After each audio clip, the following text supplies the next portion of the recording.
Now, starting with composition of blood. Blood consists of two parts, fluid part known as plasma and solid part known as cellular elements or corpuscles. 55 to 60% of the blood is made up of liquid. 55 to 60% of the blood is liquid and that is called as plasma. And rest 40 to 45% of the blood is made up of cellular elements or corpuscles. Now starting with the explanation of plasma, liquid part of the blood. Beta, plasma is light yellow colored alkaline liquid. It is made up of 90 to 92% of water, 7 to 8% of proteins, 1% of inorganic salts, and mainly sodium chloride and sodium bicarbonate is present in it. And other substances are also present in the plasma and they are in traces.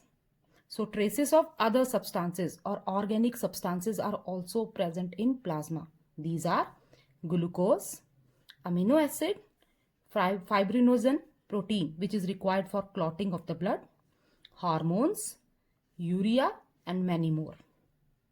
Now the one definition which is very important, the plasma from which the protein fibrinogen has been removed, that part of the plasma is called serum.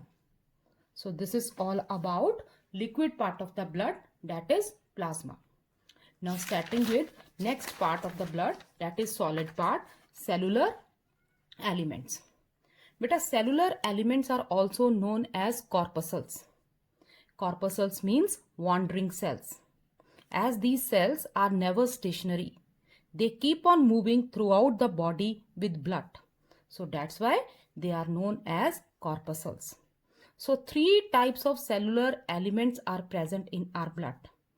Red blood cells, white blood cells and blood platelets.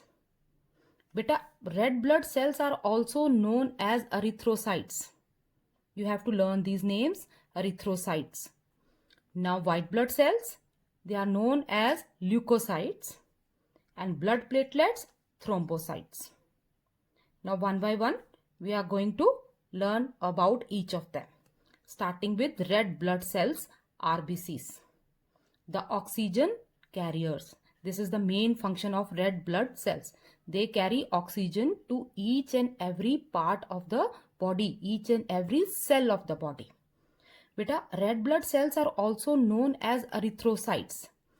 Erythro means red and cytes means cell. So as they are red in color, we call them as erythrocytes. Now these red blood cells, they are present, they are very minute biconcave disc-like structures. They are very minute in size, very small in size, biconcave disc-like structures. They are flat at the center, thick and rounded at the periphery. Shape of these cells is very important. They are minute, very small in size, biconcave disc-like structures. Means they are flat at the center and thick or rounded at the outer periphery. They are very small, about 7 micron in diameter. You know that 1 micron is equal to 1,000 of a millimeter. So they are very small. Their diameter is about 7 micron. Now this small size of the cell plus their shape, that is biconcave disc-like structure, it helps them to work efficiently as this shape and size provide them a large surface area and which make them efficient in their working. Very important one, beta. Now next is small size also help red blood cells to travel through fine blood capillaries. Blood capillaries, they are very narrow in diameter. So due to their small size and their flat disc-like structure, they are able to move freely through these narrow capillaries also. Now the number of blood cells, red blood cells present in human, that is in male and in female. An adult human male has about 5 millions of RBCs per cubic millimeter of blood. In 1 cubic millimeter of blood, 5 millions of RBCs are present in male, and in female slightly less in number, that is 4.5 million per cubic millimeter of blood. Now beta, these RBCs, they are spongy colorless bodies. Means they are colorless bodies, but they contain one respiratory pigment in them. That pigment is hemoglobin, and this is the pigment which give red color to these cells. This pigment gives red color to these cells. Now starting with the explanation of hemoglobin. Now beta, if we split hemoglobin, it comes. If we split hemoglobin, it comes hemin and globin. Hemin means iron containing part and globin means protein.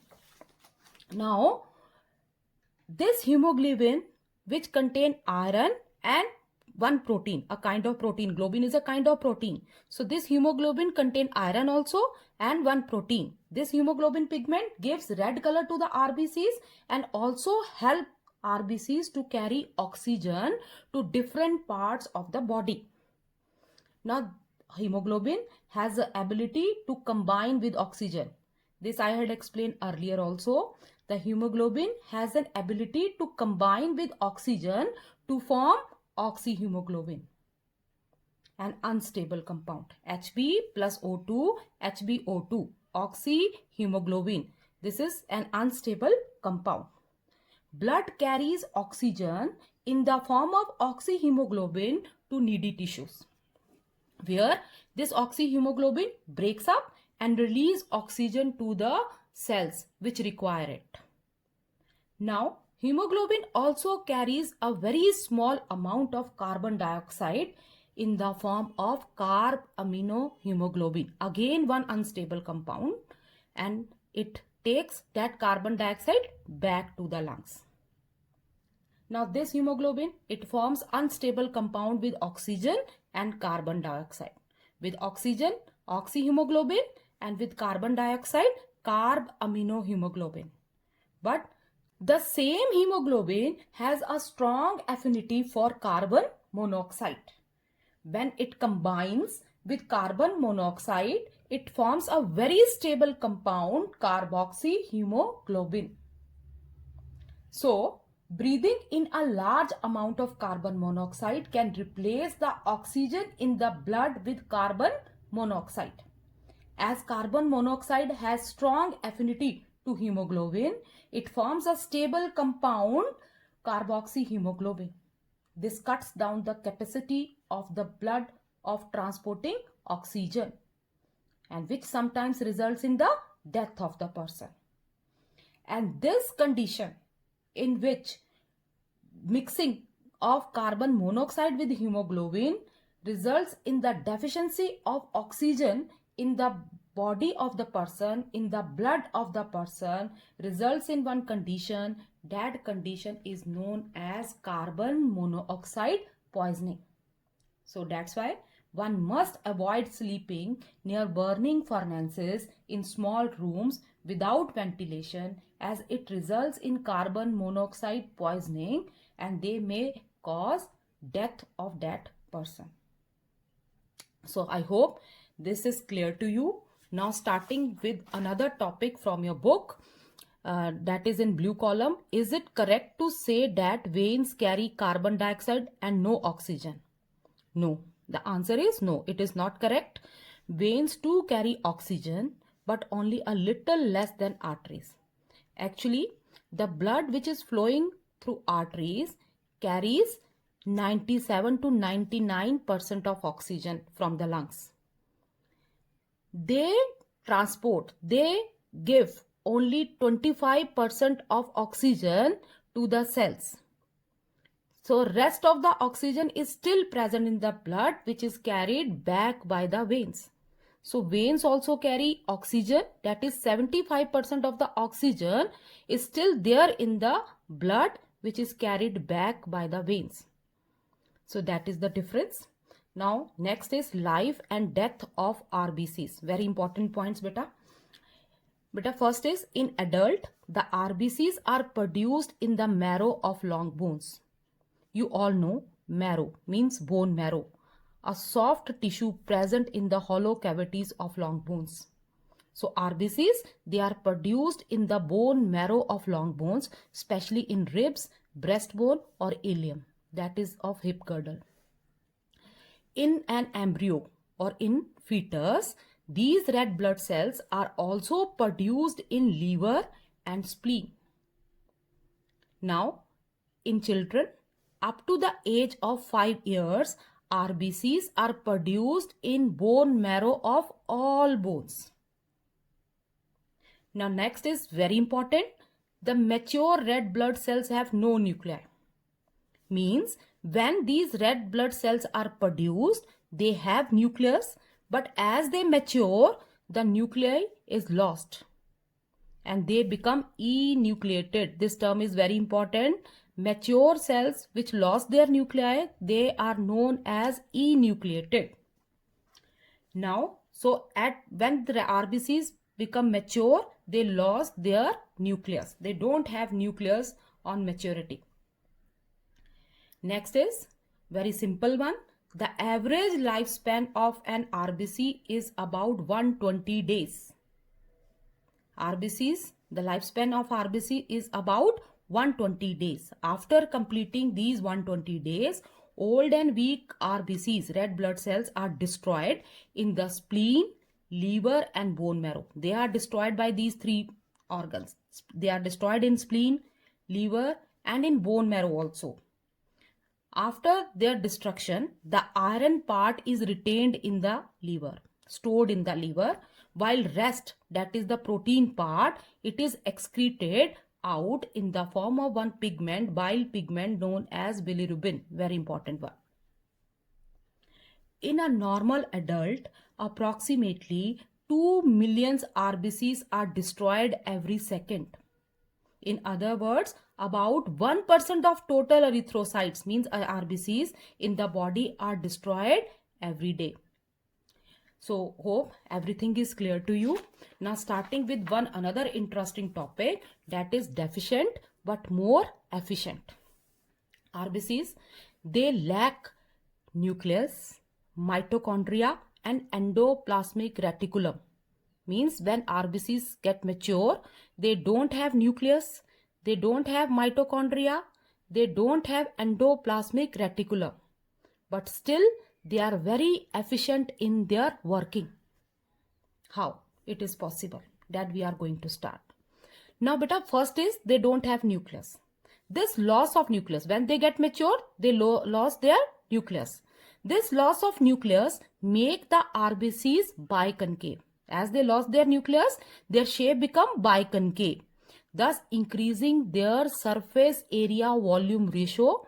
And due to increase in surface area volume ratio, they absorb more oxygen and transfer it to the tissues. As they lost their nucleus, the spaces present in between the cells, look at this, these are the cells with nucleus. So the spaces which are present in between the cell is less.